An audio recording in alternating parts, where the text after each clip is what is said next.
पूरे दिल से अपने उन चाहने वालों के लिए जोरदार तालियां हो जाएं जो हमसे कोई ये उम्मीद लगाए बैठे हैं, जिनकी उम्मीदों पे हम खड़ा करना चाहते हैं। बहुत बहुत शुक्रिया, बहुत बहुत धन्यवाद आप सभी का।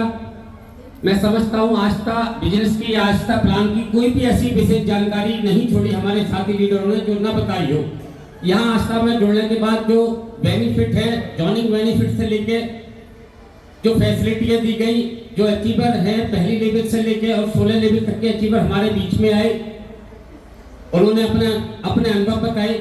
यहाँ जिसकी जो इनकम आई वो इनकम के बारे में भी लोगों ने अपने रखा, और जो भी चीज यहाँ से बताई गई वो एक प्रूफ के साथ हर लीडर साथी ने एक चीज बोली कि अगर किसी को कोई संदेह शक है तो मीटिंग समाप्ति के बाद वो उनके डॉक्यूमेंट चेक कर सकते हैं। यहाँ से जो भी सच्चाई है वही बोली जाती है इस मंच से। तो मैं अपने बारे में भी थोड़ा सा बताऊं। नाम मोहम्मद इरशाद, निवासी कटरा बाजार सहावा, जिला कासम से बिलोंग करता हूं। जैसे आप सबकी जिंदगी में कहते हैं कुदरत हर इंसान की जिंदगी में एक मौका देती है, और मैं समझता हूँ आस्था बिजनेस को एक मौका ही समझता हूँ, क्योंकि कोई भी बिजनेस करते हैं, हम कोई भी काम करते हैं, उसके लिए महीनों सालों सीखने में लग जाते हैं। कोई बड़ा काम अगर हम करते हैं डिग्री करने में लग जाते हैं। कोई भी अगर हम डिग्री करते हैं जिससे 50-40 हज़ार रुपये महीना आता है, उसके लिए कम से कम अगर पढ़ाइयों पर उतरे तो 10-20 साल हमें पढ़ाइयाँ करनी पड़ती है। उसके बाद कहीं जाके 50-40 या 80 हज़ार की हमारी नौकरी लगती है। और अगर हम फैक्ट्री की बात करें तो उसके लिए भी हमें सालों सीखना पड़ता है। कोई भी काम मैन्युफैक्चर करना चाहते हैं, सालों सीखें कहाँ से कच्चा माल, कहाँ से पक्का माल, और लाखों रुपया करोड़ों रुपया लगाना पड़ता है। उसके बावजूद भी कोई गारंटी नहीं होती कि वो फैक्ट्री चल जाए, और अगर चल भी जाती है तो उस फैक्ट्री से भी 1-2 लाख रुपए महीना आता है, इससे ज्यादा नहीं आता।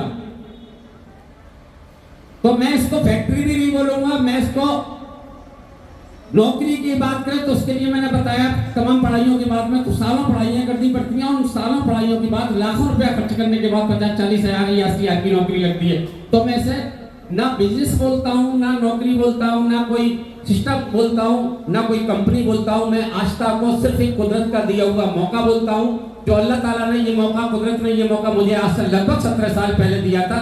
जब मैं इसमें लगा था उस वक्त मैं अलीगढ़ से ताले ले जाके जगह जगह बेचने का काम करता था, क्योंकि पढ़ाई लिखाई मेरी बिल्कुल 00 है। कक्षा 2 क्लास मैंने पास कराया, तीसरी क्लास में एक दिन भी नहीं गया।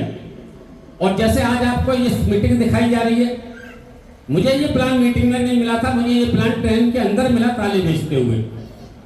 ताले बेचते हुए मुझे इसकी जानकारी मिली थी, मुझे भरोसा नहीं हो रहा था, लेकिन मैंने ये सोचा क्योंकि मैं बहुत परेशान था अपनी जिंदगी से। पैसा तो खूब पैदा करता, आज से 17 साल पहले भी 500, 700, 800 रुपये ताले बेच कर पैदा करता था, लेकिन उसके बावजूद भी 90 हज़ार की देनदारी हो गई थी। जब ये बिजनेस मेरे सामने आया, वजह क्या थी कि काला कोट और सफेद कोट दोनों ही कोट मेरे घर में आ चुके थे। काला कोट समझते हैं लोग, वकीलों का होता है, कई मुकदमे 364, 302 और भी कई मुकदमे, करीब 7-8 मुकदमे लड़ना, हर 8वें दिन कोई ना कोई तारीख पढ़ना, और हर तारीख पे 1000-2000 रुपये खर्च होना, प्लस बीमारी। मैडम की हमारे जचकाना पकड़ा था हमारे पहले बच्चे पे, और उनकी इलाजों पे लाखों रुपए हमने खर्च कर दिया था। एक दिन में 5-5, 7-7 हज़ार रुपये खर्च होना।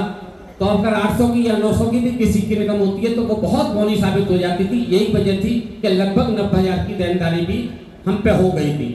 उसी वक्त ये आस्था बिजनेस आया, ये अल्लाह ने मौका दिया, कुदरत ने मौका दिया आगे बढ़ने का। हमने अपने सीनियर को अपनी प्रॉब्लम बताई, अपनी समस्या बताई, हमें बिजनेस बहुत अच्छा लगा, लेकिन हमने बस वही चीज रखी सामने कि प्लान अच्छा है, आपका पैसा भी कुछ नहीं है, जो पैसा लग रहा है उसका सामान भी आया, उससे कहीं ज्यादा फैसिलिटी भी मिल रही है हमको पैसे से ज्यादा, लेकिन करें क्या, पैसा ही नहीं है। एक कहावत कहते हैं कि टका ऊँट बिक रहा है, लेकिन टका ही हमारे पास नहीं है। तो हमारे सीनियर ने जो हमें बात बताई थी, मैं चाहूंगा हमारे सीनियर मिस्टर राजेश कुमार गुप्ता और उनके सीनियर आर.एन. चौहान साहब और उनके सीनियर गिरीशचंद साहब जी और उन सबके सीनियर उत्तर प्रदेश के प्रथम त्रिमाऊ सचिव श्री रघुनाथ सिंह, बहुत इन तमाम महान मूर्तियों के लिए जोरदार तालियां हो जाए, क्योंकि इनके लिए तालियां मैंने बहुत जीना, रघुनाथ सिंह बहुत जीना ये करके दिखाया कि 2.5 साल के अंदर लेखपाल पद पर रह के 18 लेवल पार करी। और मेरे सीनियर ने, मैंने विश्वास इसलिए तालियां इसलिए मजबूर कि उसने मुझे विश्वास दिलाया। उसने एक बात मुझसे कही कि देखो दिलशाद, आज अगर तुम पे 90 हज़ार की देनदारी है, अभी कोई बुरा वक्त आ जाता है, इससे पहले जो बुरा वक्त आया, जो आप बता रहे हो, जो समस्याएं मैंने उन्होंने रखी, कि ये समस्याएं कभी पहले कह के आई थी, एक लिस्ट बनाई थी कि इन समस्याओं ने, ये अचानक आ गई थी। तो मैं ये सारी समस्या अचानक आई, बीमारी अचानक आई, मुकदमे अचानक लगे, एक कांड हुआ था, भाई का पकड़ हुई थी और भाई का मर्डर हुआ था, उसका मुझे केस लड़ना था 364 और 302 का वो केस था। तो ये सारे काम अचानक हुए और इस पे लाखों रुपए हमने बर्बाद करा, लाखों रुपया खर्च करा। तो यही हमारे सीनियर ने समझाया कि फिर कोई ऐसी समस्या आ जाए जहां 10, 20, 50 हजार की जरूरत पड़ जाए और वो काम करना बहुत जरूरी हो, अगर वो काम हमने नहीं करा एट ए टाइम, उस समस्या को नहीं निपटाया, तो हमारा एक बड़ा नुकसान हो सकता है। तो क्या करोगे, 10-20 हजार का इंतजाम करोगे या पहले 90 हजार का कर्ज निकालोगे? तो भाई नहीं साहब, समस्याओं को निपटाने के लिए 10-20 हजार का नुकसान करेंगे क्या? बुरा वक्त टालने के लिए जब इंसान 10-20 हजार रुपए की व्यवस्था कर लेता है, तो मुझ पे यकीन करो कि यहां से तुम्हारा अच्छा वक्त शुरू होगा। अगर तुमने आस्था बिजनेस को ज्वाइन करा, जैसे मैंने कहा उस हिसाब से इसमें काम करा, तो आने वाले 2-3 साल के अंदर ये सारी समस्याएं तुम्हारी खत्म होंगी। और मैं समझता हूं फिर कभी लाइफ में 8,000 नहीं, अगर 80,000 की भी कभी कोई बात पड़ेगी आके, तो आप ये नहीं कहोगे कि मेरे पास पैसा नहीं है, आप 80,000 भी 1 मिनट से पहले कर दोगे। और आज उनकी बात सच साबित हुई है। आज ही नहीं बल्कि 3-4 साल मेहनत करने के बाद कभी भी कोई जरूरत पड़ी तो 8,000 क्या, कभी 8 लाख की भी जरूरत पड़ी। पिछली बार जब ड्रीम हाउस का पैसा मिला, जिसकी जो प्रॉपर्टी खरीदी तो उसमें 7 लाख रुपया कम पड़ा था, वो 7 लाख रुपए की व्यवस्था भी एक झटके में हो गई थी और वो काम पे, वो टाइम पे वो बैनामा हुआ था। तो आज 8,000 की नहीं बल्कि 8 लाख की भी अगर कोई व्यवस्था करनी पड़ जाती है इमरजेंसी, तो वो भी पूरी होती है। और ये कहने ही नहीं पड़ता क्या पैसा नहीं है, आप सबकी दुआ है। तो इसलिए मैं कहता हूँ आस्था बिजनेस को बिजनेस इसलिए नहीं बोलता हूँ मैं, कोई भी बिजनेस जिसमें लाखों लगाने के बाद, करोड़ों लगाने के बाद हजारों पैदा करे जाते हैं, लेकिन यहाँ हजारों लगाने के बाद लाखों पैदा होते हैं। सिर्फ और सिर्फ आपको विश्वास करना होगा, जैसे मैंने कभी विश्वास करा। आपको विश्वास करना होगा, आपको सिस्टम फॉलो करना होगा, आपको जो बिजनेस हमारा कहता है वो सीखना होगा। जैसे हमारे तमाम साथी लीडरों ने बताया, हमारे विशिष्ट अतिथि विपिन कुमार बासरे जी भी यहाँ से बोल के गए कि मैं बनिया हूँ और बनियों के बारे में इन्होंने तमाम जानकारियां भी दी और सब कुछ बताया। मेरे ख्याल से शायद कोई चीज मेरे लिए ऐसी छोड़ते भी नहीं है। मैं सिर्फ दोहराऊंगा उन बातों को कि आपने भी ये चीज बताई थी कि जब आप इस सिस्टम को गहराई से समझ लेंगे तो शायद आपका हर सपना यहाँ से पूरा होगा। यही बात मैं दोहराना चाहूंगा आपको कि यहाँ आपके जो भी चाहते हो, जो भी, एक तो होती है जरूरतें इंसान की, एक तो होती है जरूरतें। आज इंसान जरूरतें पूरी करने के लिए कहीं ना कहीं अपने आप को एडजस्ट करता है, लेकिन ये आस्था बिजनेस होता है यहाँ से चाहते पूरी होती है। तो इसलिए मैं इसको बिजनेस नहीं बोलता हूँ, क्योंकि बिजनेस में लाखों करोड़ों लगाने के बाद हजारों रुपए महीने की इनकम होती है, लेकिन यहाँ हजारों लगाने के बाद लाखों रुपए महीने की इनकम होती है। इसी मंच पर जो हमारे लीडर बैठे हुए हैं, किसी की 3 लाख, किसी की 2 लाख और किसी की 1.5 लाख रुपए प्रत्येक महीने इनकम आती है। कोई मास्टर बैठे हुए हैं, कोई राजेंद्र सिंह वर्मा हमारे कक्षा 3 तक पढ़े हुए हैं, मतलब बहुत सारे लीडर हैं। यहाँ हर इंसान को एक बराबर मौका दे दिया, एक ऐसा मौका दे दिया जो भी 18 से लेकर और 65 के बीच का जो भी सदस्य हमारे बीच में बैठा हुआ है, लेडीज हो या जेंट्स हो, पढ़ा लिखा हो या अनपढ़ हो, ज्ञानी हो या ज्ञानी हो, मैं तो सोचता हूँ कि अगर ज्ञान है आपके पास, अगर आप ज्ञानी हैं तो अपने ज्ञान को और कामों में लगाओ। आस्था में अपना दिमाग ही मत चलाओ। और जो लोग आस्था में अपना दिमाग चलाना शुरू कर देते हैं वही फेल हो जाते हैं। दिमाग को कहीं और रखो। तो एक ऐसा सिस्टम बनाया जिसमें दिमाग की भी जरूरत नहीं पड़ती, सिर्फ और सिर्फ अपने सीनियर से सीखना, जैसे वो समझाए उस पर अमल करना है और अपने साथियों को सिखाना है।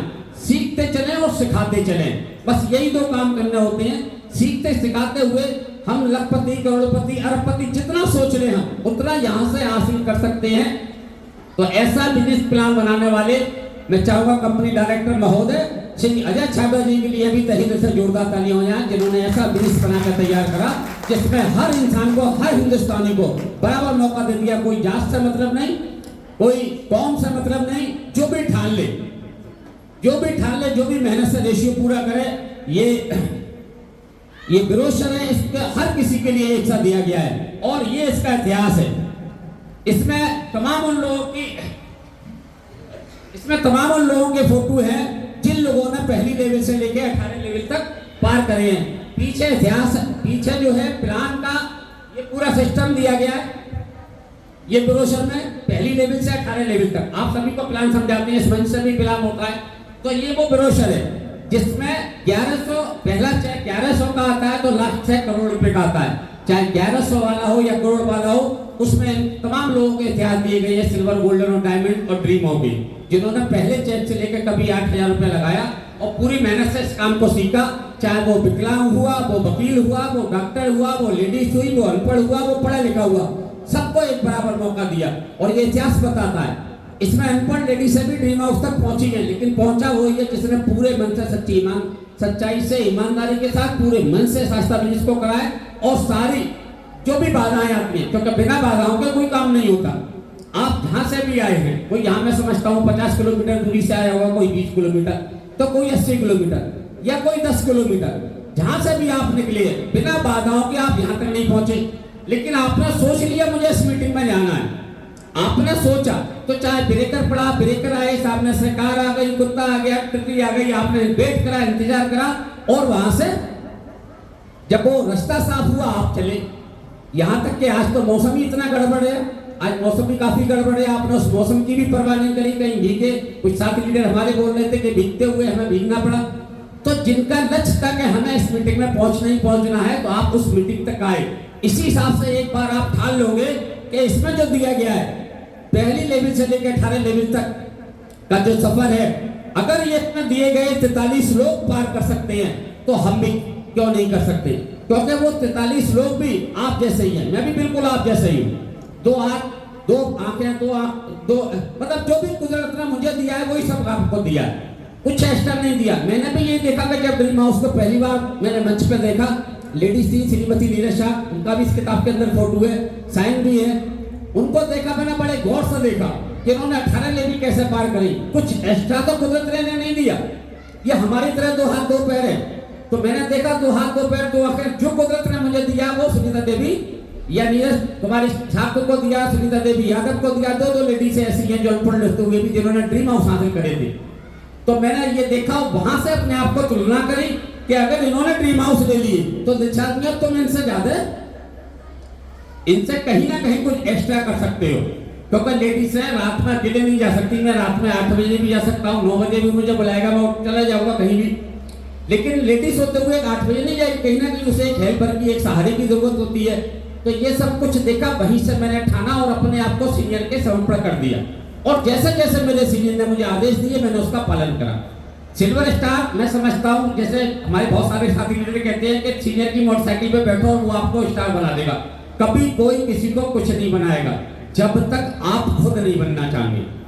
और नया सवाल, सीनियर के बिना काम चलता नहीं है, सीनियर के बिना काम हम, क्योंकि मैं खुद भुक्तभोगी हूँ उस चीज का कि जब तक मैंने मीटिंग नहीं देखी थी, जब तक मुझे पूर्ण विश्वास नहीं हुआ था, मैं आस्था में जुड़ा था 6 महीने 2006 में, और 2 महीने तक एक भी फॉर्म मेरा नहीं लगा था। और इन 2 महीने में मैंने कम से कम 50 लोगों को, 60 लोगों को समझाया।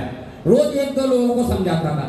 रोज मेरे जो थैला हुआ करता था कालों का, उसी में मेरे ब्रोशर ये रहता था, उसी में, और मैं समझाता लोगों को ये बिजनेस आया है बहुत अच्छा। लोग मेरी मजाक उड़ा देते थे और कहते तुम तो बेवकूफ बन गए, तुम बेवकूफ बन गए, हमें बेवकूफ बना रहे हो। तो मैं अपनी किताब बंद कर ली, ये बंदा नहीं जुड़ेगा।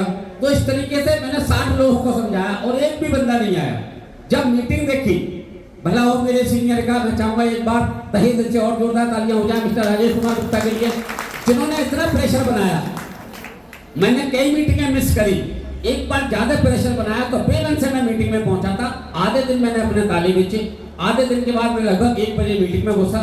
सबसे पीछे मुझे सीट मिली बैठने के लिए। मीटिंग में मेरा मन नहीं लग रहा था बिल्कुल, लेकिन जब ड्रीम हाउस मंच पे आए और उनको मैंने आंखों से देख लिया, उसी दिन वहीं बैठ के, बायो एनर्जी कार्ड है, मेरा काम करता है, 3 घंटे तक लगातार भी बोलता रहूंगा। लोगों को आस्था के प्रोडक्ट पे कम भरोसा होता है। मैं समझता हूँ बहुत सारे साथी हमारे सामने बैठे होंगे जो जुड़े होंगे, शायद उनके पास कार्ड ना हो। कितने लोगों के पास है जो आस्था से जुड़े हुए हैं, कार्ड कितने लोगों की जेब में रखा हुआ? बहुत बढ़िया, जोरदार तालियां हो जाए सभी मंचा से घुस जाऊंगा, यानी लोग भरोसा कर रहे हैं। तो एक एक चीज बहुत इंपॉर्टेंट है इसकी। तो जब मैंने देखा, पीछे बैठ के ड्रीम हाउस को जब सुना, और उसी दिन से वहीं बैठ के कसम खाई कि अब कुछ भी हो जाए मैं एक दिन इस मंच पे आऊंगा।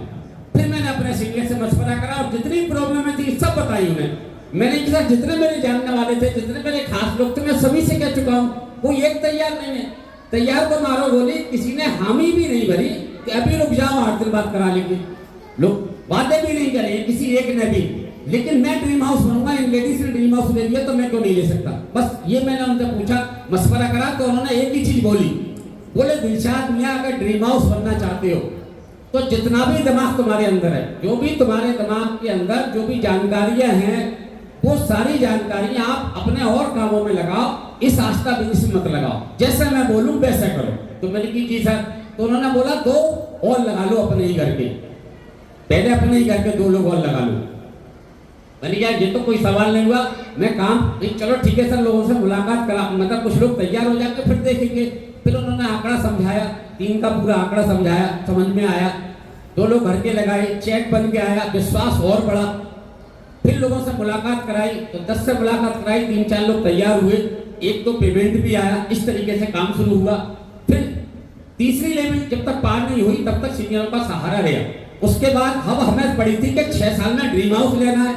अब सीनियर को हम फोन लगाते थे तो सीनियर कहते आज तो मैं दूसरी जगह जा रहा हूँ, मैं 2 दिन बाद आऊंगा, मेरे साथ और भी 50 लोग लगे हुए हैं, मुझे उन्हें भी देखना है, तो परसों मिलना। अब मेरा मन नहीं लगता था कि मेरे 2 दिन खराब हो गए, तो मैं तो अपनी पुरानी साइकिल उठाई और चल देता उन लोगों के साथ जो मेरे साथ आ गए थे 10-12 लोग। उन सब पे टाइम मारता कि तुम्हें चेक लेना, उनका टारगेट बनवाता, तुम्हें चेक लेना और बैठो मेरी साइकिल पे, क्योंकि हम पैदल थे तो हमारे साथी भी ज्यादातर पैदल थे जो लोग हमारे साथ लगे थे।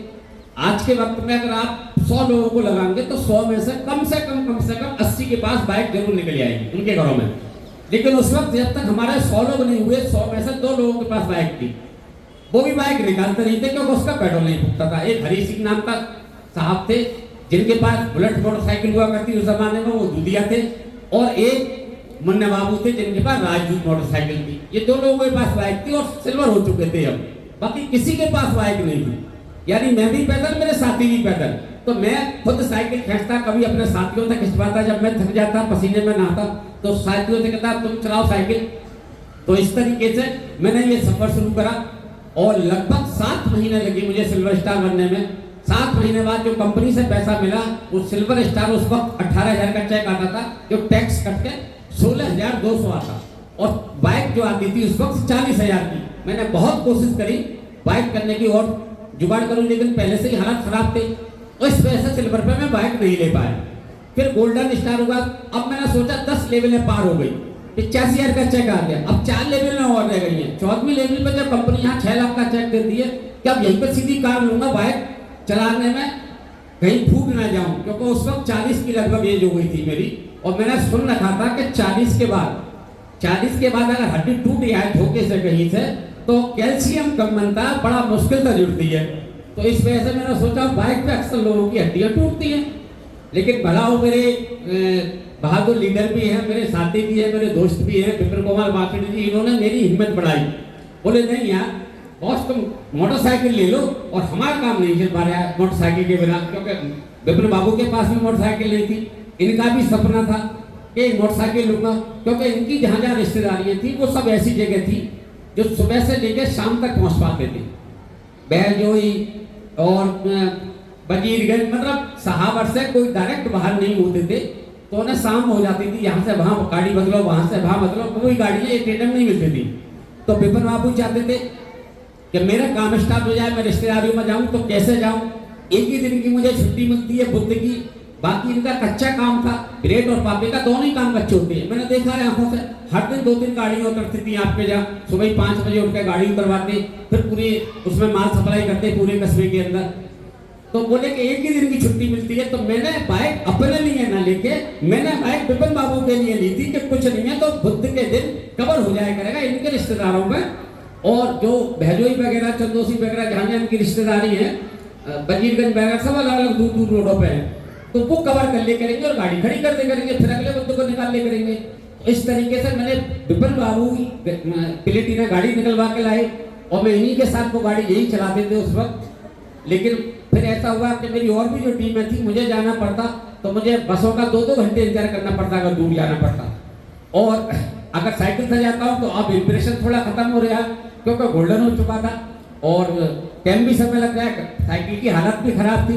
तो कुल मिला के मैंने सोचा कि अब समय ज़्यादा बर्बाद हो गया, तो रिक्वेस्ट करी, तो उन्होंने 2 दिन के अंदर मुझे बाइक चलाना सिखाया। मतलब पहले 2 घंटे एक दिन बाइक चलाई, फिर अगले 2 घंटे एक दिन बाइक चलाई और फिर हौला हौला करके उस बाइक को चलाना सीखा और 45,000 किलोमीटर केवल वो बाइक चली। उसके बाद कार हाथ में आ गई और कार भी विपिन बाबू ने ही चलाना सिखाई, क्योंकि मैंने कार भी कम से कम साल भर नहीं छुई थी। जब ड्राइवरों से भी ठुक गई, मेरे भाइयों से भी ठुक गई, एक बार विपिन बाबू से भी मोड़ते में लग गई एक खंबे में पीछे से। अब मैंने सोचा यार कार तो ठुकी गई है, अब लाभ क्यों ना मैं चलाना सीखूं। तो 42,000 किलोमीटर लगभग 42 से 45 के बीच में ही बाइक चली थी।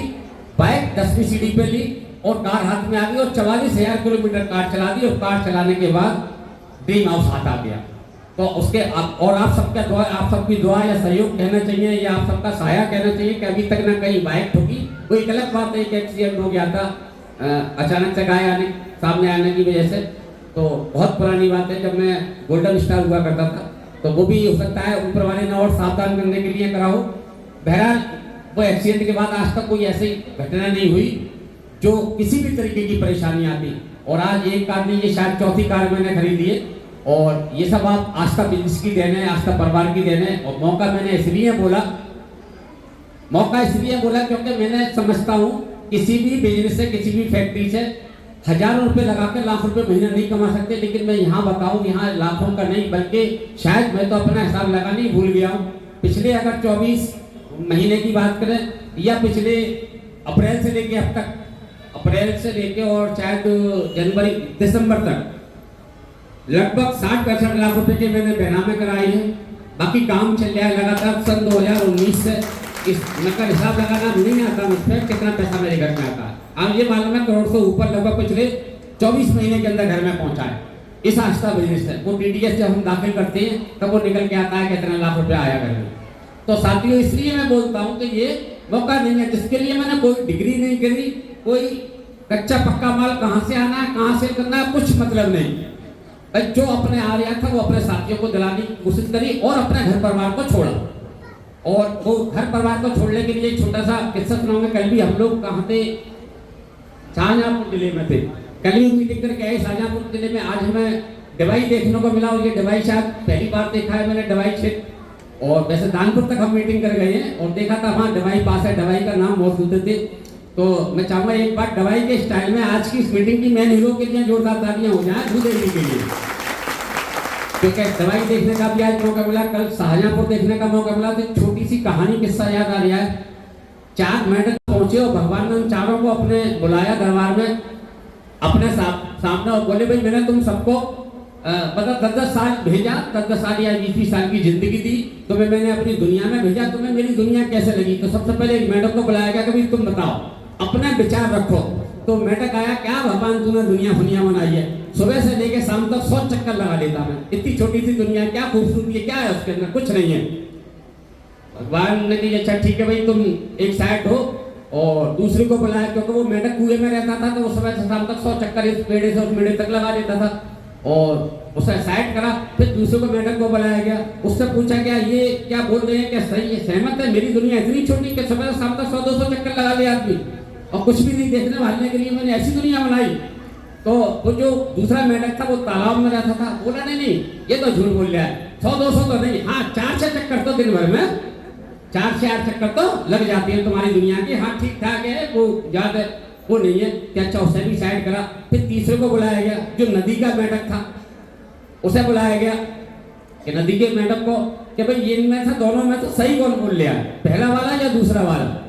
तो जो नदी का मेंढक था उन्होंने साहब ये भी गलत बोल लिया है, 100-200 चक्कर नहीं लग सकते, और ये भी गलत बोल लिया है कि सुबह शाम तक हाँ 10-5 चक्कर तो 10-20 चक्कर लग सकते हैं, इतनी बड़ी दुनिया नहीं है। फिर क्या है, तुमने तुम्हारा अनुभव क्या बोलता है, तुम्हारा अनुभव क्या बोलता है।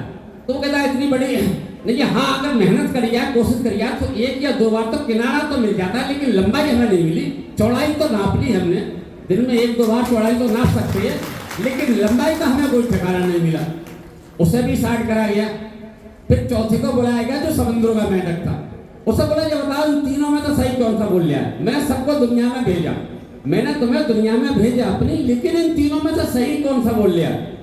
एक बोल लिया है मैं सुबह शाम तक तेरी दुनिया के 100-200 चक्कर लगा देता था, एक बोल लिया है कि नहीं 100-200 नहीं 10-5 10-20 चक्कर हो जाते, दूसरा बोल लिया है कि मैंने चौड़ाई तो इसकी नाप लेती है 165 शाम तक 1 या 2 बार नाप सकती है कोई अगर मेहनत से नापना चाहे, लेकिन लंबाई का आज तक पता नहीं। तो वो चौथे मेंढक को जब बुलाया गया, उससे जब पूछा गया कि क्या इन तीनों में से सही कौन सा है, तो वो समुद्र का मेंढक था। वो कहता है साहब इन तीनों में से कोई भी सही नहीं बोल लिया। मैंने जो दुनिया में 10 साल 20 साल 30 साल जो भी मुझे आपने जीवन दिया, मैं जीवन काट के आया, मैंने तो आज तक ना तो बाकी चौड़ाई का पता लगा पाया, ना उसकी गहराई का पता लगा पाया, ना उसकी लंबाई का पता लगा पाया। आपकी दुनिया विशाल दुनिया है। तो साथियों कहीं ऐसा ना हो मरने के बाद हमें वहां झगड़ना पड़ेगा, कुदरत तूने हमें मौका ही नहीं दिया आगे बढ़ने के लिए। सेम टू सेम ये आज का प्लान भी उस वैसे ही प्लान है, सेम टू सेम। अब हमारे पास ये प्लान आ गया है, हम इस मीटिंग में आ गए, हम आज तक प्लान से जुड़ गए, यह जुड़ने का फैसला ले लिया।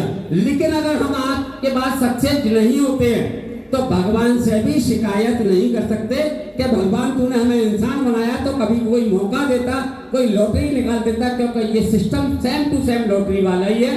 मगर एक बार इसमें मेहनत करनी पड़ेगी, और मेहनत तो आप कर ही रहे हैं लगातार। जिस क्षेत्र में आप रहते हैं उस क्षेत्र में मेहनत करते हैं। आज तक जिसकी उम्र जितनी हो, कोई मुझे एक बंदा यह बता दे बिना मेहनत के उसके घर में पैसा आता है। खेती वाला हो, कोई खेती कर रहा है, कोई नौकरी कर रहा है, वो भी सब फिक्र से जा रहा है। आज बहुत सारे साथी लीडर हमारे नहीं भी पहुंच पाए हैं पानी की वजह से, लेकिन वही सारे साथी लीडर अगर कहीं जॉब कर रहे होते और अगर 60 किलोमीटर दूर जाना होता तो बारिश में भी वहां पहुंच चुके होते वहां बारिश में भी। कोई मास्टर होता, कोई बैंकमैन होता, कोई पुलिस में होता, और उनका घर 40 किलोमीटर दूर या 60 किलोमीटर दूर होता, तो वो क्या बारिश के मारे नहीं पहुंचते अपनी ड्यूटी पे, या पहुंचते? मैंने देखा है, पहुंचते हुए देखा है। बहुत सारी घटनाएं मेरे जीवन में हुई हैं, आप सभी विद्वानों से मुझे सीखने को मिला है। जब मैंने अपनी ड्रीम हाउस का जब पैसा मिला और मैंने प्रॉपर्टी खरीदी, उसकी जानकारी करने के लिए हम वकील के पास पहुंचते हैं सुबह 8 बजे। बड़े ध्यान से समझने के ये किस्से हैं, बहुत ध्यान से समझने। एक वकील जो LLB करता है, जो कम से कम मैं समझता हूँ इंटर के बाद में भी 3 साल से नीचे का तो कोई कोर्स होता नहीं, 5 साल का, 7 साल का, 3 साल का, इससे कम तो कोई कोर्स होता नहीं। तो जो बंदा LLB करा हुआ है, जिसने 15 साल पढ़ाई करी कम से कम, ठीक, उसके पास हम 8 बजे पहुंचते हैं मशवरा करने के लिए कि तहसील में लिखा पढ़ी होनी थी। उससे क्या तो जब हम 8 बजे वो पहुंचते हैं, ये गंडो वाले की बात बता रहा हूँ, वकील साहब का भी नाम बता दूं, ताहिर वकील साहब है, मशहूर वकील है। जब उनके पास हम 8 बजे पहुंचे तो वहां हमसे पहले 8 लोग और बैठे हुए थे, कम से कम 5 7 8 लोग हमसे पहले और बैठे हुए थे। कोई अपना पहचान पत्र लेके आया था, कोई कुछ एप्लीकेशन लेके आया। अब हमने अपनी बारी का इंतजार करा। अपनी बारी का इंतजार करने के बाद जैसे ही हमारा नंबर आया, उनसे वो निपटे वकील साहब 10-5 मिनट में सबको दिए उन्होंने। 9 बजे करीब हमारा नंबर लगा तो हमने अपनी समस्या रखी उनके सामने। हमने ऐसा था तो उन्होंने जो भी जानकारियां दी वो जानकारी इकट्ठी करी और 9:15 बजे वकील साहब वहां से उठ गए। 9:15 बजे, अच्छा 8:30 बजे से पानी पड़ना शुरू हो गया। 9:15 बजे वकील साहब उठ गए अंदर। हमने सोचा पानी बंद हो जाएगा तो हम चले जाएंगे। गली में पानी भर गया, गली में पानी भर गया है। 9:15 बजे वकील साहब उठे। 15 मिनट बाद वकील साहब बाहर आते हैं, लॉन्ग कोट पहन के, पीछे में बैग टंगा हुआ था, लॉन्ग कोट था और मोटरसाइकिल निकालना शुरू कर दी। गली में कम से कम 1-1 फुट पानी था, 1-1 फुट पानी भरा हुआ था। हमने टोक दिया, रहा नहीं है हम, नहीं वकील साहब ऐसी बारिश में कौन आएगा आपसे वहां लिखा पढ़ी कराने के लिए। तो बोले नहीं, ड्यूटी तो ड्यूटी है, मुझे जाना है। हो सकता है यहाँ पानी बरस रहा हो, क्योंकि गड्ढों वाले में रहते थे, पटियाली तहसील है, पटियाली बैठते थे, तो लोग हो सकता है यहाँ पानी बरस रहा हो, वहां ना पड़े। लेकिन फिर भी अगर नहीं भी आएगा तो मुझे तो ड्यूटी देनी है। कोई बंदा आ गया किसी दूसरे के यहाँ चला गया तो मेरा एक तो ग्राहक गया, और एक ग्राहक दूसरे को भी लेकर चला जाएगा। कभी फिर जो एक ग्राहक एक दफा कट जाता है तो वो हमेशा के लिए कट जाता है। तो बोले मुझे ड्यूटी देनी है। तो मैंने की वाह, ये है साथ में ड्यूटी। इसी तरीके से अगर रास्ता भी, क्योंकि आज कई लीडरों के मेरे पास फोन आए सुबह सुबह कि सर जी पानी पड़ रहा है, पानी बहुत हो रहा है। मैं यार पहुंच मुझे तो पहुंचना है। मैं तो यहाँ जो आया था, मैं आपको बताऊं, ये सोच के नहीं आया मैं इतनी भीड़ मिलेगी मुझे। मैं सिर्फ यही सोच के आया मैं 10-20 लोग होंगे, कुछ नहीं है तो दवाई के लोग तो होंगे, लीडर होंगे। मैं जाके वहाँ बैठूंगा, बातचीत करूंगा उनसे जैसे भी होगा। मुझे इतनी बड़ी उम्मीद नहीं थी कि यहाँ 350-400 लोगों से ज्यादा लोग हैं, इतनी बड़ी मुझे उम्मीद भी नहीं थी यार। मुझे वो 20 लोग भी अगर होते हैं, दवाई के लोग होंगे, तो मैं कम से कम उनसे पर्सनल मीटिंग कर लूंगा, क्योंकि मुझे जरूरी नहीं है। एक छोटा सा किस्सा है, उसके बाद मैं समझता हूँ समय भी काफी हो चुका है, और 2 मिनट का किस्सा है। और उस किस्से के बाद मैं आज की हीरो जेंट्स होते हैं और हीरोइनों को यहाँ लेने लगी पड़ी है। तो जो भूदेवी जी हैं, जिन्होंने यथा मेहनत करके 7वीं लेवल पार करी है और 1,11,111 रुपए का चेक जो आज उन्हें दिया जाएगा, बड़े खुशी की बात है। उन्हें मैं बधाई भी दूंगा और उनकी टीम को भी बधाई दूंगा, उनके पूरे परिवार को। उसके साथ में एक सबसे बड़ी खासियत ये है कि वो चेक हमारा अभी ओरिजिनली रखा हुआ है। अक्सर हमारे लीडर लोग क्या करते हैं, उसी चेक को बना के मोटरसाइकिल खरीद लेता है, कोई कार खरीद लेता है और वो मंच पे जो आती है वो फोटोकॉपी आती है। लेकिन ये इनका ओरिजिनल चेक है जो अभी आप सभी के सामने 5 मिनट के अंदर शो करा जाएगा। ये पूरे 1 लाख रुपए का चेक है जो टैक्स करके पूरा 1 लाख रुपए का आता है 10% के हिसाब से। तो ये चेक भी अभी आप ही के सामने शो करा जाएगा। इससे पहले छोटा सा किस्सा सुना दूं। आज के यहाँ आने का मेरा कारण या मकसद मौसम को देखते हुए, तो मैंने जो सोचा अगर 20 लोग भी मिलेंगे मुझे तो मैं उनके साथ बैठ के बातचीत करूंगा। दवाई के लोग तो होंगे कम से कम, जो व्यवस्थापक होंगे वो तो यहाँ मौजूद होंगे। ये सोच के मैं यहाँ आया था, मुझे नहीं मालूम था यहाँ 400 लोग होंगे। तो मैं चाहूंगा आप सभी के लिए एक दफा और जैसा जोरदार तालियां हो जाए। किस्सा है वो बड़ा ध्यान से समझना है आपको। और वही दादा और एक पोता, एक दादा एक पोता नहर के किनारे, समुद्र के किनारे लोग जाते हैं टहलने के लिए, कोई बागों में जाता है, कोई पार्कों में जाता है। तो इसी हिसाब से समुद्र के किनारे एक दादा और एक पोता टहलने जा रहे थे, बातें करते हुए निकल जा रहे। फिर दादा ने कोई बात करी, उधर से जवाब नहीं मिला। तो दादा ने पीछे मुड़ के देखा तो देखा पोता बहुत पीछे रह गया, जो उनका नाती था वो बहुत पीछे रह गया। तो दादा ने देखा कि नाती बहुत पीछे रह गया, ये कर क्या रहा है। उन्होंने जोर से आवाज लगाया, बेटा कहाँ रह गए, आओ, क्या कर रहे हो। देखा बैठ के वो जमीन पे कुछ नाती कुछ कर रहा था। तो वो दादा जोर से ही बोलते हैं कि बेटा क्या कर रहे हो। तो वो नाती भी जोर से बोलता है क्योंकि काफी पीछे रह गया था।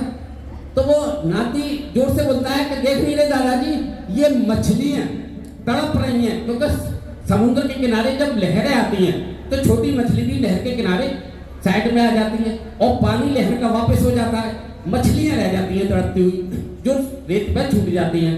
तो वो रेत पे जो मछलियां छूट गई थी, तड़प रही थी, उन मछलियों को उठा के वो नाती जो था उनका वो समुद्र में फेंकता था।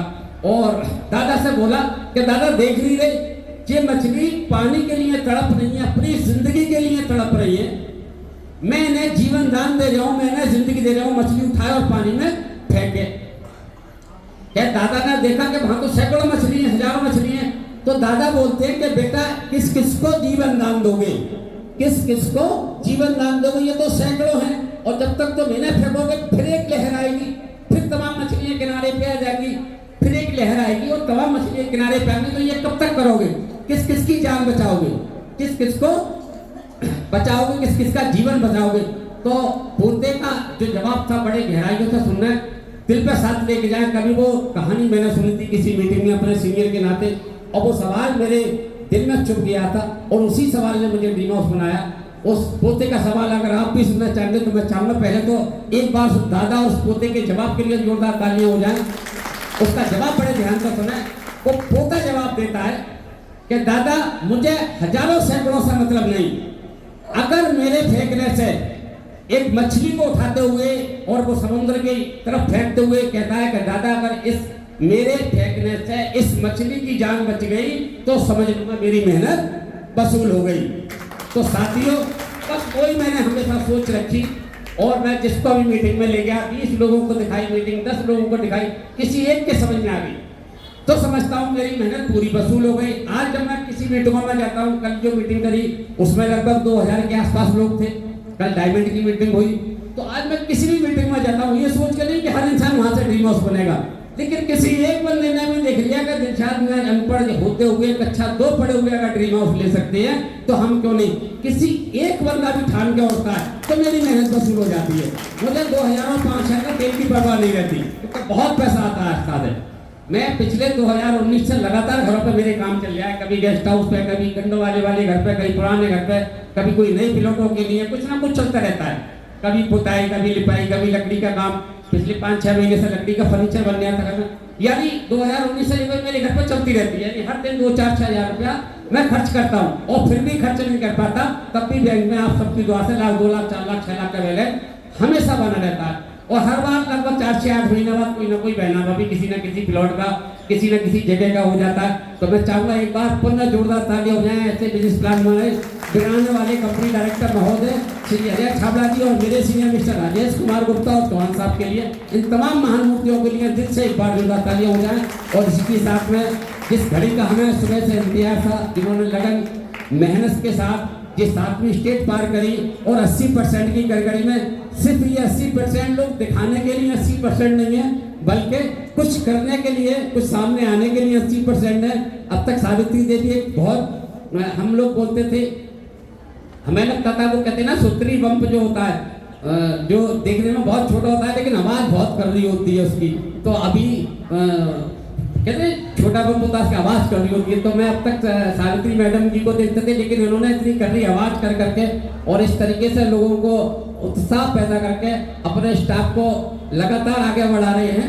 यानी और आने वाले वक्त में समझता हूँ ये तादाद और ना बढ़ जाएगी, लेकिन हम लोगों को भी कहीं ना कहीं टिका रहना दें। और हम लोग होशियार ज़्यादा हैं इसलिए पीछे हैं, क्योंकि समय नहीं है इतना मैं होशियारी के बारे में कोई किससे सुनाऊं, लेकिन इतना समझ लें कि होशियार का काम नहीं है आज का भी। होशियार का जो भी अपने दिमाग का इस्तेमाल करता है वो कहीं ना कहीं फेल हो जाता है। तो आज की इस मीटिंग की मेन हीरो इस 80% में से ही निकल के आई है हमारे आप ही के बीच में से। तो मैं बुलाना चाहूँगा आज की इस मीटिंग की मेन हीरो श्री भूदेवी राजपूत जी, कृपया मंच पे आए। उनके हस्बैंड, उनके परिवार को, उनकी मम्मी पापा जो भी उनकी फैमिली के लोग हैं, कृपया मंच पे आए। और आप सभी से रिक्वेस्ट करूंगा कि जब भूदेवी जी मंच पे आए तो साउंड मास्टर साउंड भी चालू करेंगे और आप सभी जोरदार तरीके से स्वागत करेंगे, उनको बहुत गहराई से सुनेंगे, देखेंगे और समझेंगे।